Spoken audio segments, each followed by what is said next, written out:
Welcome back to another Film Geek movie review. In just a moment, I'm gonna hit the road to check out the latest in the Jurassic Park series, Jurassic World Rebirth. Jurassic World Rebirth is directed by Gareth Edwards and is starring Scarlett Johansson, Jonathan Bailey, and Rupert Friend. It tells the story of a group of people who go back to that good old dinosaur island, well, one of the dinosaur islands, in order to extract some of that precious dino DNA. Because this dino DNA may hold secrets for the pharmaceutical industries of the world. Woo-hoo-hoo. So what might be causing this expedition? Money! Of course, kind of shrouded in the idea of getting medicine that might help people. But anyways, guys, the trailer of this film looks like this is going to be going back to the good old Jurassic Park series that we know and love. It looks like dinosaurs are going to be taking center stage again. No more prehistoric grasshoppers. This film looks like it's really diving into the dinosaurs and all, and it looks like it's going to be also getting back into the adventure, thriller, horror aspects that the first film had, the first trilogy. Now guys, I'm going to be completely honest, I have not been a fan of the Jurassic World series. Now I did Domination, I think it was the last one that came out.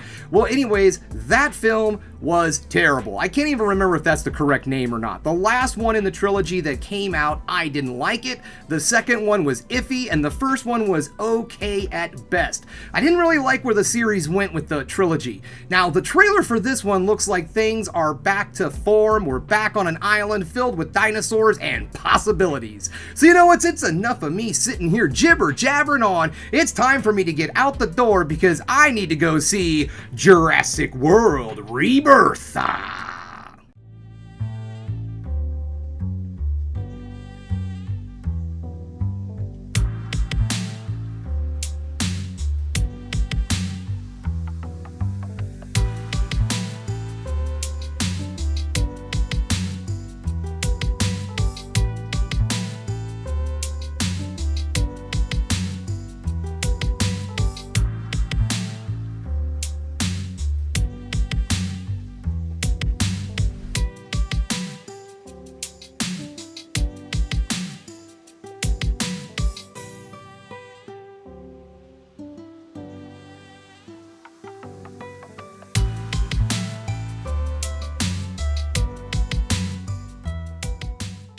Welcome back, just getting home from Jurassic World Rebirth, and guys, let me tell you, the name of this movie is 100% correct, because this film goes right back to form. We're right back in the good old-fashioned Jurassic Park trilogy that we got starting back in 1993. This is more of a connection to those three films than the other three world movies that came out.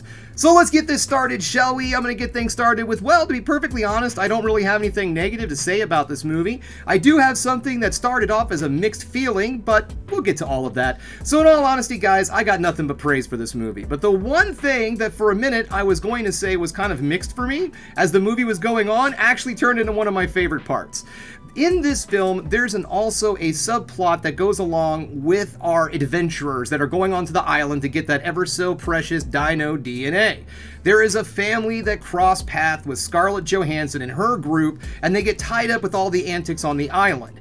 The two groups get separated from each other, so we have two different stories going on. We have the story of collecting DNA, and we have the survival story of a family that's stuck in the jungle with a bunch of dinosaurs. And to be perfectly honest, when the family was introduced and all of this started happening, I thought, why are we doing this? I mean, I understand that we're going, we need some stuff in there to get kids interested and all, so there's a little girl character in this film, so okay, so kids have someone that they can kind of watch the movie through, blah blah blah. I can see why these characters exist, but I have a bad feeling this is going to drag the film down. And as the movie progressed, those characters became some of my most liked characters in the entire film. I was rooting for the family and more interested in watching their survival story than I was in the collecting of the DNA. The DNA collection just seemed like something really fun and just the whole reason to get this family on the island so they could have this whole bonding experience, basically. So what I thought was going to be a hindrance in this film, by the end of the movie turned out to be one of my favorite parts.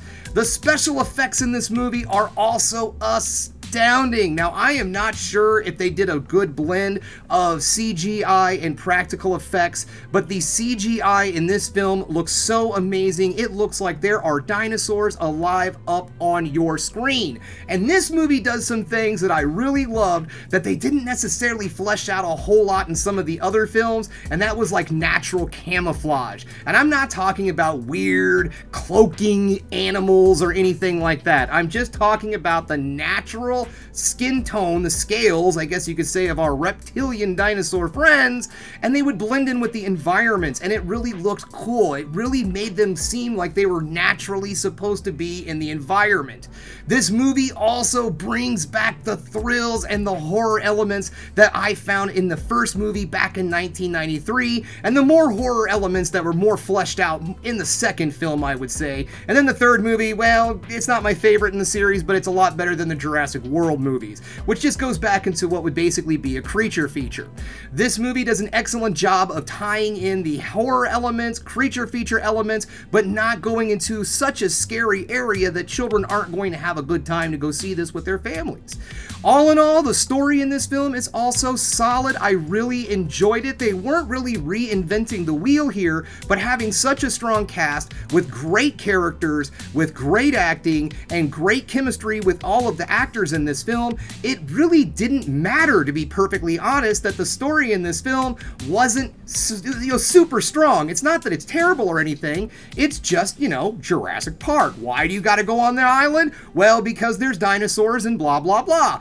So those plot elements have been used in other movies, but because of the chemistry and everything between all of our actors and the extremely well fleshed out characters that were not just cannon fodder and food for dinosaurs, really set this movie apart from the other films in the second trilogy. Let's just call it that, okay? I am not sure if this is going to be turned into a trilogy, but if we can keep this standard of quality, I am 100% on board with that.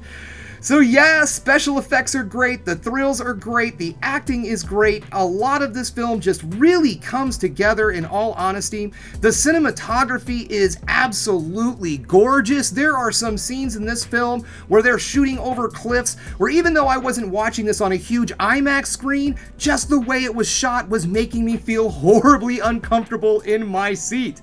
This film also doesn't just have elements of horror. There are some also really funny, laugh out loud moments that help break up some of the tension that's going on the screen.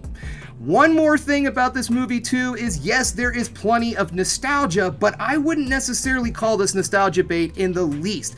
There are scenes that do emulate stuff that were in other Jurassic Park movies. Yes, Jurassic Park. They almost wipe out the other one, which I'll get to.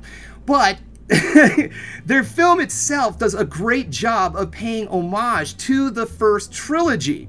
When it comes down to the Jurassic World trilogy, however, the movie really does not go too awful in depth in that. The film does a pretty good job of wrapping things up, the events in world. It does a good job of explaining why dinosaurs are kind of, I guess you could say, fading away from popularity. And the dinosaurs, they're not doing so well in our environment, but they do okay down near the equator and things of that sort.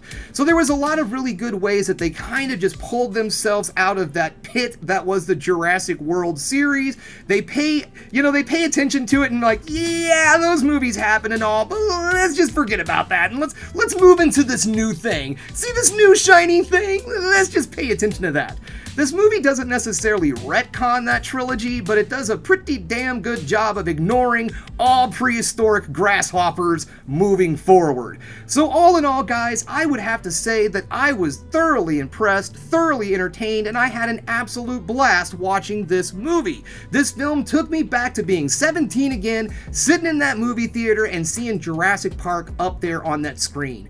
One more thing before I leave you alone. This actually is from my wife, Charming Amy. Now, Charming Amy is a super fan of the Jurassic Park series. She has several Loungeflies, celebrates the films, big fan. And she even has some of those old Dino Rider toys from back in the 80s. You remember those? Well, anyways, guys, she was wanting me to add into this review that this is a good film for hardcore fans of the series. It doesn't beat you over the head with nostalgia, but it does have just the right amount in there to make you remember all of those wonderful films from your childhood. Well, alright guys, well that's all I have for you today. Oh, I guess I never said it. This is obviously a solid get out there, see it in theaters. If you have the ability to see this up on the big IMAX screen, I am actually probably going to go back when this movie comes out in theaters. I believe it's out July 2nd. I'm going to go back and see this movie up on the IMAX. I owe it to myself to see this movie up on the IMAX. Alright guys, well that's all I have for you today. Thanks again for checking out the Film Geek. If you liked what you saw here today, go ahead and subscribe to the channel, ring that bell for notifications, and give me the old thumbs up so I know you like what you're seeing. And if there's one more thing you can do, folks, that is keep watching movies. You know I'm gonna. Dino DNA.